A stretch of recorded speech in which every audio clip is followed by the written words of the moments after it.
Eu, enquanto cidadão, tenho dificuldades em acreditar que haverá reversão pelo clima criado. Pois não. Tudo bem. Então eu queria dizer o seguinte. Eu sou uma ameaça, não à democracia. Mas o senhor acredita que haverá reversão? Não, olha só, as coisas acontecem no Brasil e no mundo. Tá? Temos dia 20 agora de janeiro, assume Mas que vai lhe julgar os mesmos que lhe tiraram os direitos? Bem, assume agora o governo Trump. Você está vendo que ele está montando um secretariado mais focado. Mas poderá interferir no seu caso? Olha só, o Maduro, há 2 dias, já soltou 100 presos políticos. Ele já mandou um recado para o Hamas: solte os reféns israelenses ou vai ficar complicado a região aí da faixa de Gaza. Ele está botando um secretariado que alguns eu conheço. O Marcos Rubio, que é de parentes cubanos, tá certo? O Jason Miller, que foi detido aqui em 21 pelo Alexandre de Moraes no aeroporto, por 3 horas, depois de participar de um CPEC em Brasília, está lá. O meu filho Eduardo Bolsonaro é íntimo da família do presidente Trump. Há 2 dias aqui na Argentina, a nora do Donald Trump falou que o processo que o sogro dela sofreu nos Estados Unidos é semelhante ao meu daqui. Eu vou ficar até o último momento. Bolsonaro, em uma entrevista, tomou uma decisão muito importante e mandou um recado direto para o povo brasileiro, para o Lula e para o Alexandre de Moraes. Segundo ele, as coisas ainda não estão perdidas.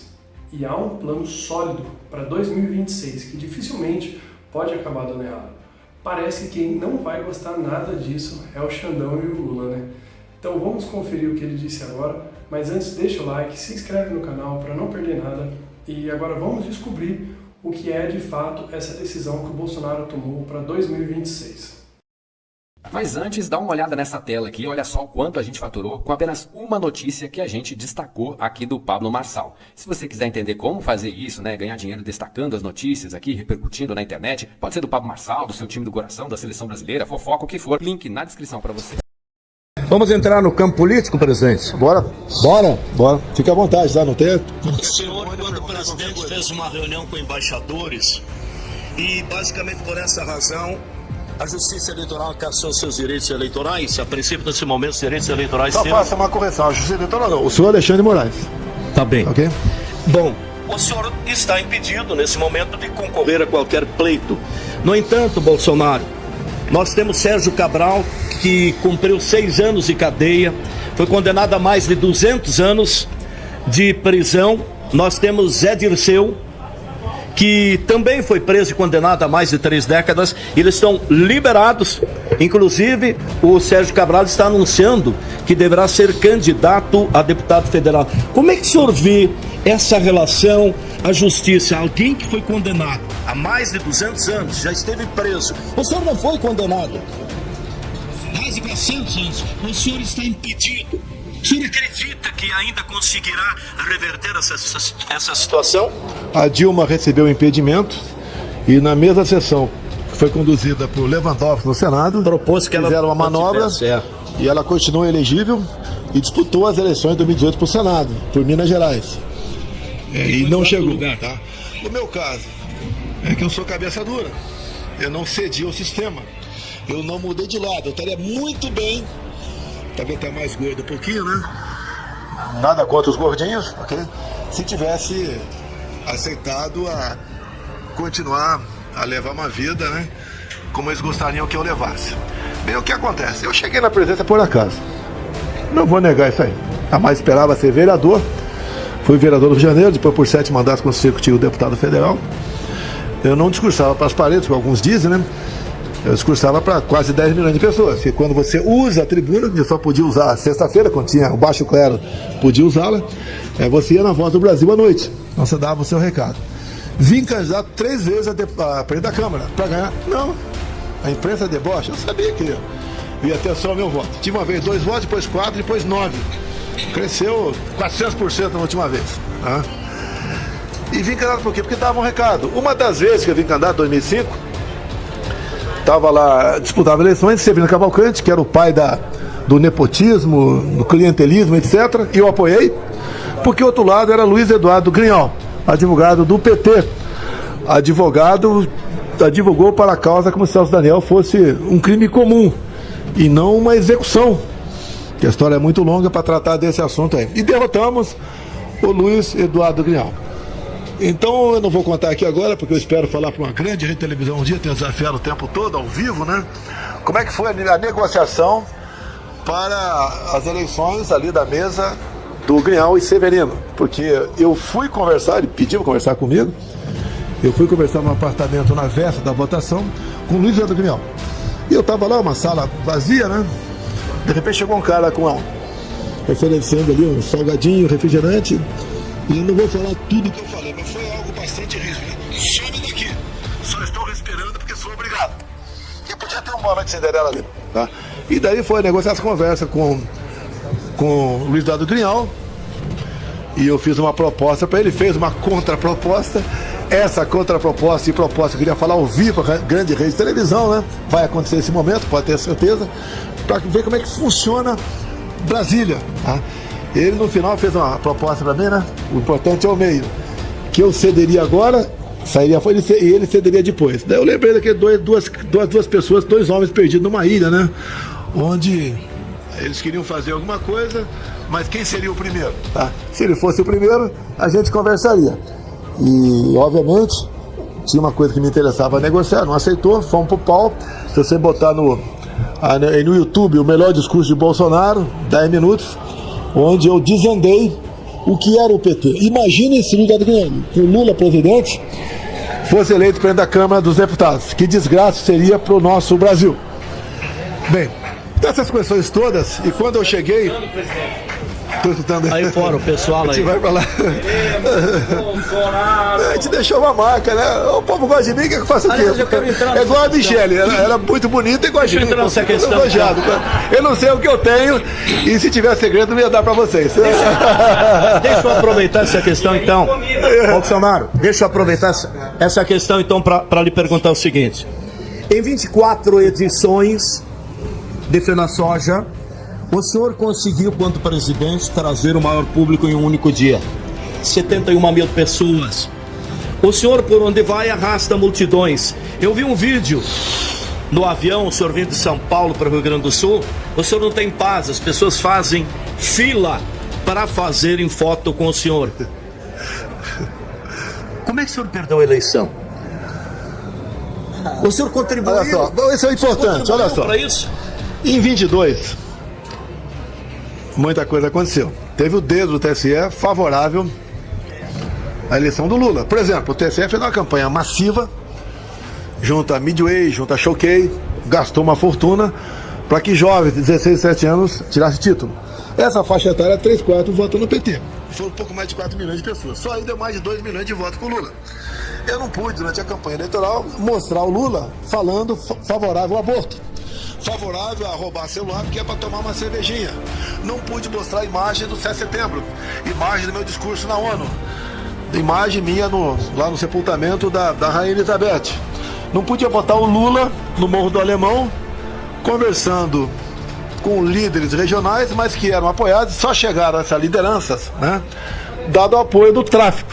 A gente não podia mostrar nada. Tá? Eu não podia mostrar o Lula ao lado de Maduro, ao lado de Chaves, ao lado de Ortega. Não podia mostrar nada. Tá?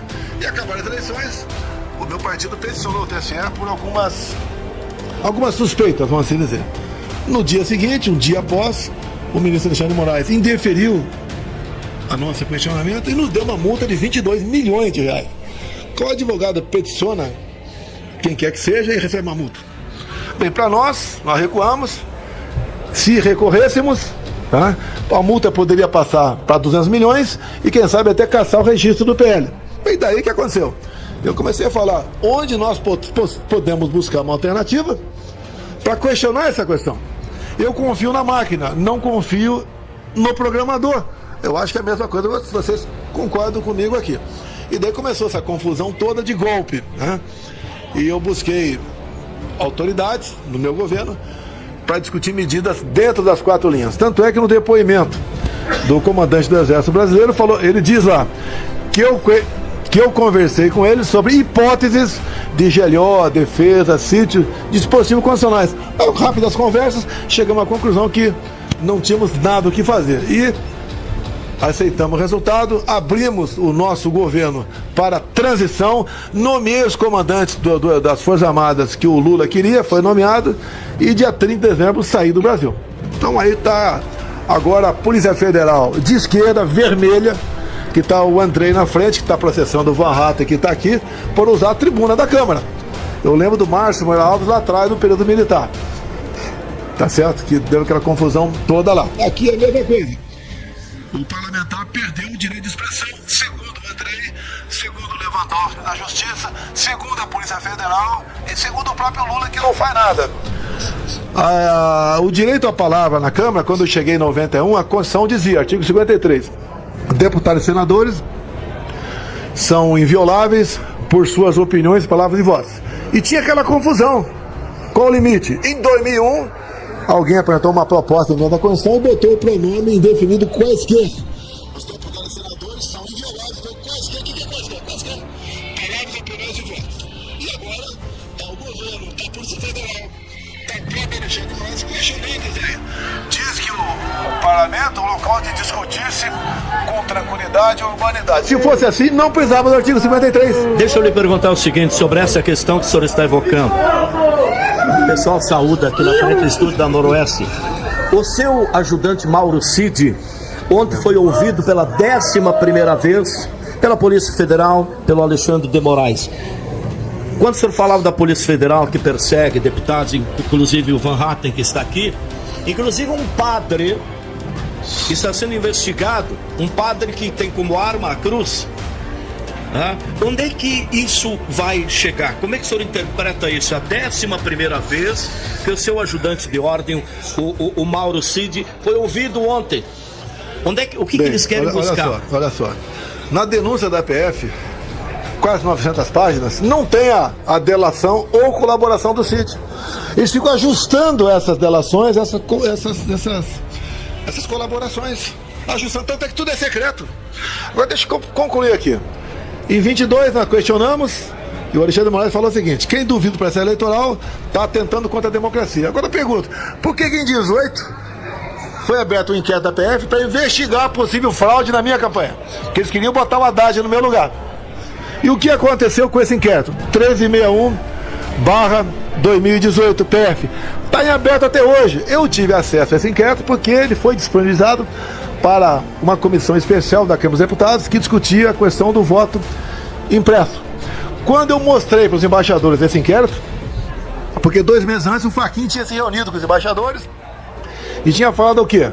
Olha que um ministro do Supremo Tribunal Federal, que era presidente do TSE, reuniu-se com os embaixadores, que é uma política privativa do presidente, a mensagem que ele deu: acabando as eleições, tão logo o TSE anuncia o resultado, os seus respectivos chefes de Estado devem reconhecer imediatamente o ganhador das eleições. Ele tinha certeza que não é não?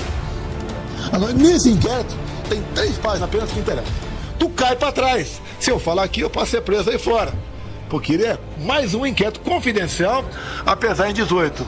O Alexandre de Moraes não está no TSE, ele agora é o xerife do Brasil. É o xerife eleitoral e tudo, tá? Então tá nesse pé. Tenho usado, não vocês aqui, né? Tenho falado agora há pouco, falei com a Rádio Gaúcha, tava atacando, dando pancada em mim, não tem problema, eu falo com qualquer órgão de imprensa. Peçam, né, via lei de acesso à informação, esse inquérito. Que você tiver acesso apenas a 3 páginas, que eu diria para você, tem centenas, eu diria só as 3, você cai para trás. É inacreditável o que aconteceu. Então, a questão das eleições, né? Se esse inquérito vier à tona, muda o destino do Brasil. Eu vou lhe perguntar, obviamente você vai responder, se o senhor assim entender. O último episódio da Polícia Federal, do Supremo Tribunal, é em relação ao golpe, que prevê inclusive alguns assassinatos. Nós temos generais, altas figuras do Exército presas. O senhor participou dessa situação, o senhor está sendo acusado, né, dessas investigações, de ser um dos articuladores desse golpe, desses assassinatos, enfim, para não permitir que Lula assumisse a presidência. Olha só, foi falado muito das 4 linhas, sempre joguei dentro delas, e que busquei alternativas, como o próprio depoimento do comandante do Exército, que era, entre outras, estado de sítio e estado de defesa. Estado de sítio, eles bateram muito em mim, estado de sítio. Mas o que é o estado de sítio? O presidente convoca os conselhos da República da Defesa, que eu não convoquei, ouve e depois manda uma mensagem para o Congresso pedindo autorização para baixar o decreto do estado de sítio, que também não foi feito, obviamente. E você vê depois, a Folha de São Paulo, por alguns momentos, em especial a Folha Online, pegou aí que o jornalista Glenn teve acesso aos 6 gigas e passou, entre outras coisas, áudios do juiz instrutor lá do Alexandre de Moraes, que tinha acesso direto ao tal de Tagliaferro, que era o outro encarregado da Comissão de Combate à Desinformação, ele falando, carregue agora no 142, mude isso que o ministro quer dessa maneira, me quebra o galho aí, faça isso, você vai perturbar a gente. O ministro quer o Eduardo Bolsonaro. O que quer?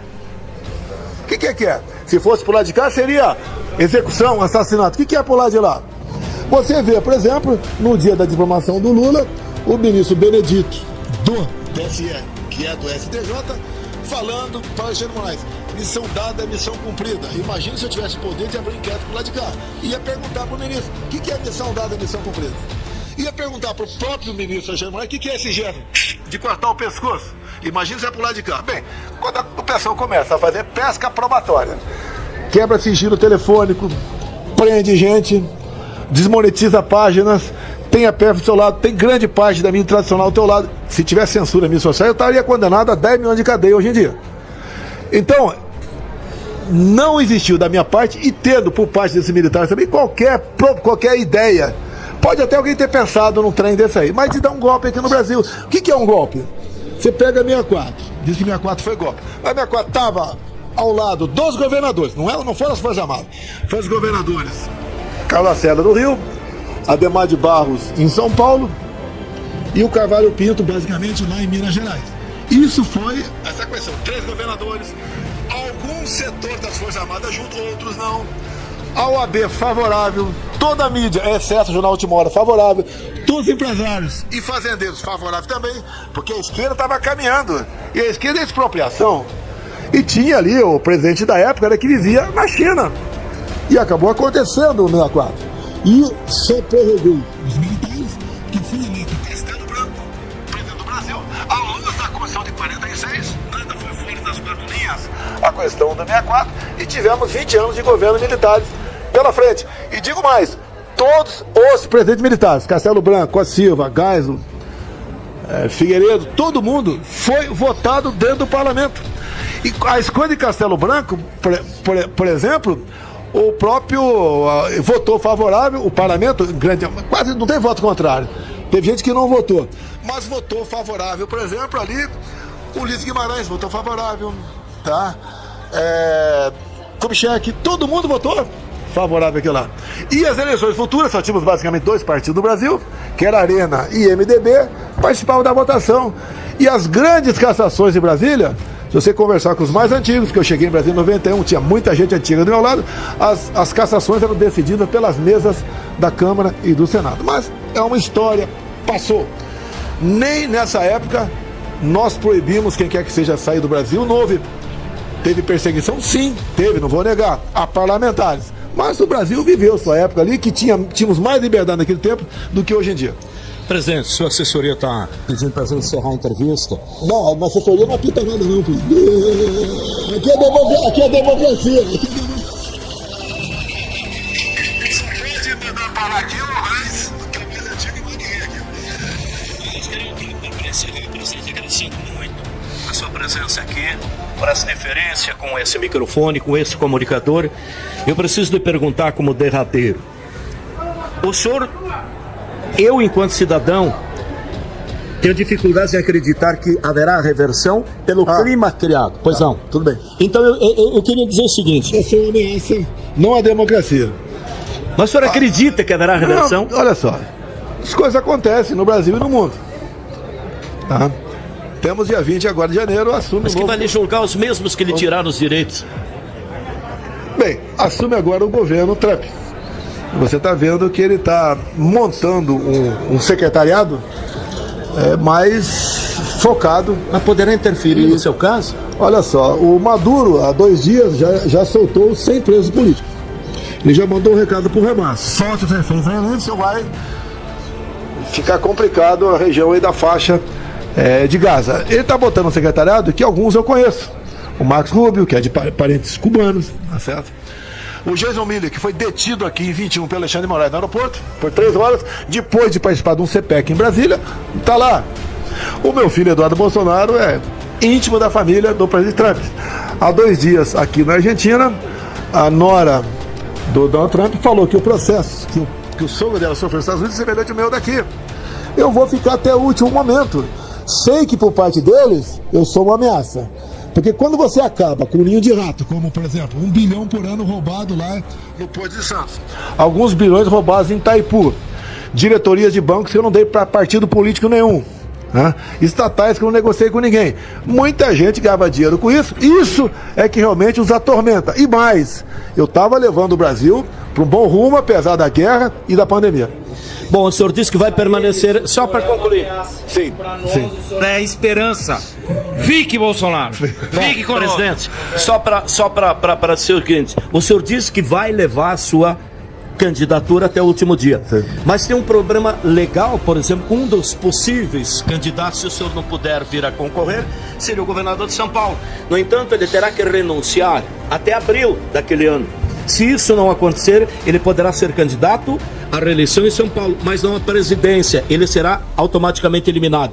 Saindo ele, o senhor não concorrendo, quem deverá ser o candidato? Eduardo Bolsonaro poderá ser? Não existe outro nome em discussão, a não ser na minha consciência. Perfeito. E não vou abrir mão disso aí. Perfeito. Até porque é inadmissível eu perder os direitos políticos por reunir com embaixadores ou por subir no carro de som do Silas Malafaia.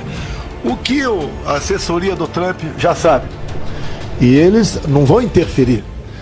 A princípio, pode vir uma decisão do governo Trump, depois do dia 20, em não reconhecer eleições em países onde o sistema eleitoral não seja transparente, confiável e auditável, bem como eleições que ocorram onde a oposição fica inelegível por julgamentos políticos de inelegibilidade como esse que discutimos aqui agora. O Milei está fazendo a diferença da Argentina, o Uruguai está voltando com a esquerda. E o Brasil na próxima, o senhor tem convicção diante do quadro que temos de inflação, do dólar, de endividamento, de que o senhor está mantendo sua candidatura, voltará à presidência, o senhor concorreu, mesmo sendo o Lula? Vamos lá, falta mais uma coisinha, até para ver uma pessoa aí fora com a tornozeleira eletrônica. Verdade. Nós temos uns 100 condenados, em média de 14 a 17 anos de cadeia. Temos quase uma centena na Argentina. Há poucos dias, o presidente Biden, dos Estados Unidos, anistiou o filho dele. Questões fiscais, 9 condenações fiscais. Não vou entrar no mérito. O que o Trump falou? Criticou a anistia do filho do Joe Biden e falou: e cadê o pessoal do 6 de janeiro de 2020? Capitólio. Quer dizer, o Trump dá uma ideia clara que vai anistiar o pessoal do Capitólio. E aqui durante esse dia, a nora do Trump falou os processos semelhantes.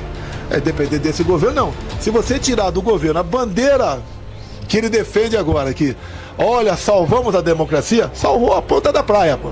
Tá? Se tirar isso dele, o que sobra do Lula? Até com a rádio que eu tava agora, de repente, Gaúcho, não posso errar aqui. Gaúcha, eu sempre pergunto, né? Perguntei, me diga aí uma boa proposta do Lula ao longo desses 2 anos. Apesar de ser uma rádio um pouco voltada, um pouquinho só, mais para a esquerda, não tinha alternativa. Perguntei, me dê 4 nomes de ministros do atual governo. Não sabe. Você lembra os 10. Então eles têm 38, parece, né? 39. Falta umzinho só para 40 ali, um número bastante marcante. Eu comecei com 22 e terminei com 23. Voltou para 22 porque o Banco Central, quando deu independência, perdeu o status de ministério. Foi o suficiente. Por vezes o ministério não economiza muito, mas você dá um recado. Quando eu assumir, desculpa aqui, né? Sou do interior de São Paulo, minha mãe teve 7 filhos, e mergulhei na piscina olímpica do Planalto, me senti mal, água quente. Que trem é esse? Desliga o aquecimento elétrico. Tinham 4 pratos de comida pronto todo dia. Aí foi com a primeira dama. Deixa sai de 4. Eu comia lá com os taifeiros quando chegava à tarde. Tá? E até bom, né? Que só brincar no quartel, né? Que quando o soldado não gosta do comandante, ele pisa no bife do comandante, né? Então eu ia lá, ninguém pisava no meu bife. Tinha uma boa amizade com todo mundo. Quando dava pelo Brasil, parava em hotel de trânsito militar. Em média, R$70 a diária. Quando ia para fora do Brasil, ficava em embaixadas. As raras vezes que foi de embaixada, fiquei sim em quartos de 70 mil reais a diária. Mas quem pagava era a cortesia do rei, do sheik, do presidente daquele país. Então você começa a dar exemplo pro pessoal. Nós cortamos 20 mil cargos de comissão. Hoje em dia o governo tem em torno de 30 mil cargos de comissão. Não criou nenhuma mais, não. Agora tem município, no Brasil você pega o município de Angra, tem 2.500 comissionados. O Brasil tinha 30 mil. Complicado a situação. Então esse exemplo que você dá, cartão corporativo, bati em mim que eu gastava o cartão corporativo. Sabe como eu gasto cartão corporativo há 4 anos? 0. São 3 cartões corporativos. Um para viagem do presidente, que lógico, eu não vou pagar do meu bolso, uma viagem de avião, etc. Tudo é pago. A outra despesa alvorada, em média, 200 pessoas por dia, lá em particular mesmo, podia sacar até 20 mil por mês e tomar em leite condensado ou tubaína. Nunca saquei 1 centavo. Eu podia, por exemplo, que tinha 30 anos de contribuição para o sistema previdenciário da Câmara, quando me elegi presidente, pedi a aposentadoria que dava 30 mil por mês. Não pedi. Passei 4 anos sem a aposentadoria da Câmara. Daí me denunciaram de gasto, um cartão corporativo. O meu gasto mensal dava em torno de 20 mil reais. Eu tinha sacado por mês minhas contas em torno de 24 mil, porque tinha a aposentadoria de capitão do Exército e de presidente da República. Tá? Queda do cavalo. Queda do cavalo. Nada gastamos além do normal. Me acusa de joias. Não apenas a lei diz que as joias personalizadas são minhas, bem como agora uma última súmula do Tribunal de Contas da União diz que o relógio do Lula é dele. Me acusa de ter falsificado o cartão de vacina. Não me vacinei porque eu li os contratos e a bula das vacinas. Quem leu, não toma. Os efeitos colaterais são enormes. E a Pfizer não mentiu. Está escrito lá, efeitos colaterais para valer a partir do 3º ano da aplicação. Hoje tem um antídoto para isso aí. Mas se eu falar aqui, eu posso ser preso ali fora. Porque falar em urna eletrônica e vacina, você pode ser preso. Essa é a nossa liberdade de expressão aqui no momento. Então fizemos um governo baseado em exemplo. Sei que são 20 mil por mês, mas são 20 pau, pô. Eu podia tomar em tubaína, podia tomar em Coca-Cola, tá? E, além toda semana eu era fustigado por pelo menos uma ação do Supremo Tribunal Federal. Me aponte uma decisão do Supremo contra o Lula ao longo desses 2 anos. Não tem. Quando tem, é favorável a ele. Ou seja, o Supremo Tribunal, que em parte está politizado também. E eles não querem a minha volta. A minha volta foi ameaça. No dia seguinte ao 2º turno, o senhor Barroso, uma DPF, ele decidiu lá que, após 10 anos de você que está nos ouvindo aí, brigar por uma reintegração de posse do seu imóvel, da sua chácara, da sua fazenda, ainda tem uma comissão especial do governo federal para saber se a reintegração de posse será cumprida ou não. Se você ganhar na Mega Sena da virada agora, vamos supor, 3 milhões, eu duvido que você compre um pedaço de terra para você. Porque você sabe que não tem mais segurança jurídica. O MST está aí com toda a força e se invadir você não pode fazer nada. O senhor falou há pouco, e para fechar essa nossa entrevista, agradecemos novamente. Se eu falar, eu sair fora, posso ser preso. Se diz a todo instante, seus opositores, que o senhor será preso. O senhor teme por isso? Qualquer um de nós pode ser preso, não estou preocupado com isso. O senhor cometeu algum crime? Qual foi? Não, crime nenhum, 0. 900 páginas. O Ives Gandra, ontem, que todo mundo conhece, um grande jurista, falou que não tem lé com cré na denúncia da Polícia Federal. A Polícia Federal do Alexandre de Moraes.